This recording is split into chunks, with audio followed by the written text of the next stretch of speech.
رزق کے معاملے میں پہلی چیز تو انسان کو یہ سکھائی گئی کہ یہ مال تمہارا نہیں ہے، یہ اللہ تبارک و تعالیٰ کا ہے جو اس نے تمہیں دے رکھا ہے۔ دوسری بات یہ بتائی گئی کہ جب تم نے یہ مان لیا کہ یہ اللہ کا دیا ہوا مال ہے تو اب تم اس کو خرچ بھی اللہ کے بتائے ہوئے طریقے کے مطابق کرو گے۔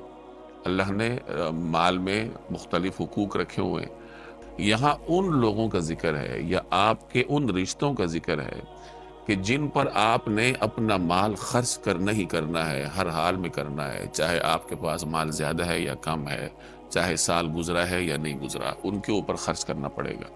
اور وہ کون کون سے رشتے ہیں؟ جتنے انسان کے رشتہ دار ہوتے ہیں ان میں درجہ بندیاں ہیں۔ سب سے زیادہ درجہ انسان کے انتہائی قریبی رشتوں کا ہوتا ہے، جیسے والدین ہیں، بیوی بچے ہیں، بہن بھائی ہیں۔